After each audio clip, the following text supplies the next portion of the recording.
UPSC 17वीं परीक्षा cancel हो सकती है। जी हाँ, बड़ी खबर हम आप सभी दर्शकों को बता रहे हैं, इसका आधार भी बताएंगे। क्या आधार है? यूपीएससी ने एक नोटिस जारी कर दिया है और नोटिस में ये फैसला लेने की बातचीत कही जा रही है।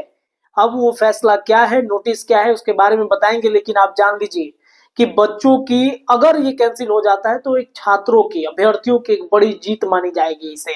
17वीं परीक्षा पटना के बापू परीक्षा सेंटर में जो पेपर लीक का मामला सामने आया था, जिसमें ये कहा जा रहा था कि पेपर लीक हो गया है, वहां से छात्रों ने आंदोलन कर दिया। छात्र लगातार इस परीक्षा के बहिष्कार कर रहे हैं। आप सभी दर्शक भी, जितने हमारे दर्शक हैं, बीपीएससी के जो स्टूडेंट हैं, वो लगातार इस मांग को उठा रहे हैं कि आप कैंसिल कराइए। कई तरह के सबूत मिल रहे हैं, अलग अलग जगहों से पेपर लीक की घटना सामने आई है। आप सभी अभ्यर्थी हमें लगातार व्हाट्सएप पे मैसेज कर रहे हैं, लगातार कमेंट में बता रहे हैं कि सर परीक्षा कैंसिल होनी चाहिए। दानापुर, बक्सर, कैमूर और कई ऐसे जिले जहां पर सेंटर बनाए गए थे, उन सेंटर में ये चर्चा थी कि वहां से पेपर लीक हुआ है। मोबाइल का रिकॉर्डिंग परीक्षा केंद्र से बाहर आ गया है। तो ये कैसी परीक्षा हुई है? ये चर्चा हो रही थी बार बार कि इसे कैंसिल किया जाना चाहिए। आयोग के जो अध्यक्ष हैं, उनका जो रवैया रहा छात्रों के प्रति, उससे भी काफी ज्यादा नाराजगी छात्रों के अंदर देखने को मिली है। ट्विटर से लेकर, सोशल मीडिया से लेकर और तमाम जो राजनीतिक गलियारे हैं, इन गलियारों में सरकार की जबरदस्त जो मजाक है वो उड़ाई जा रही है कि ये कैसा परीक्षा चल रहा है। कई तरह के नियम कानून लगाने की बातचीत कही जा रही थी, सील पेपर की बातचीत कही जा रही थी। लेकिन आपने देखा, हमारे ही चैनल के माध्यम से आपने देखा कि कैसे जिस पेपर को कहा जा रहा है कि बढ़िया से बढ़िया लोग इस पेपर को, या अभ्यर्थी या असामाजिक तत्व ही, आयोग के अध्यक्ष की भाषा में कहे असामाजिक तत्व, उस पेपर के रैपर को फाड़ नहीं सकते। लेकिन देखिए कितनी आसानी से पेपर फट जा रहा है। देखिए, आयोग ने कल एक बड़ी बैठक बुलाई है और इस बैठक में फैसला लेने वाले हैं कि 17वीं जो पीटी की परीक्षा हुई है उसको क्या करना है।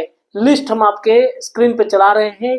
ये आयोग की तरफ से नोटिस जो निकला है वो आप पढ़िए और समझने की कोशिश कीजिए। देखिए, बिहार लोक सेवा आयोग पटना द्वारा 13/12/2024 को बापू परीक्षा परिसर पटना में एकीकृत 17वीं संयुक्त प्रतियोगिता परीक्षा का आयोजन किया गया था, जहां से कतिपय अभ्यर्थियों द्वारा परीक्षा अवधि में हंगामा किया गया, परीक्षा को बाधित करने की कोशिश की गई। उक्त घटनाक्रम के संबंध में आयोग द्वारा जिलाधिकारी पटना से रिपोर्ट मांग की गई थी। उक्त के संबंध में जिलाधिकारी पटना द्वारा 15/12 को आयोग को रिपोर्ट समर्पित किया जाएगा, जिस पर निर्णय लेने हेतु 16 सोमवार को आयोग कार्यालय में एक महत्वपूर्ण बैठक आयोजित की गई। देखिए, रिपोर्ट डीएम के तरफ से रिपोर्ट मांगी गई थी कि रिपोर्ट जमा कीजिए। तो हो सकता है कि रिपोर्ट में कुछ गड़बड़ियां पाई गई हो।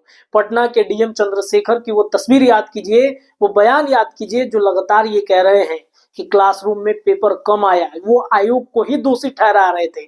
हमने भी सवाल किया, हम भी प्रश्न पूछ रहे थे आयोग के अधिकारी से, जो आयोग के चेयरमैन है उनसे भी पूछा गया कि आयोग को ही पटना के डीएम जो है वो दोषी ठहरा रहे हैं कि क्लासरूम में बच्चे ज्यादा थे, पेपर कम भेजे गए।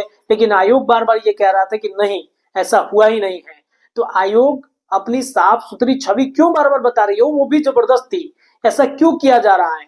कल एक बैठक है और इस बैठक में फैसला जो है शायद छात्रों के हित में हो सकता है। लेकिन अगर नहीं हुआ तो आप समझिए पूरे तरीके से आंदोलन का रूप लिया जा सकता है। ये पूरा का पूरा मामला, अब देखते हैं कल क्या होता है। बैठक से अब जुड़ी जो भी खबरें होगी वो हम आपको बताएंगे। फिलहाल के लिए इतना ही। देखते रहिए, आपका अपना चैनल, अपनी राय रखिए।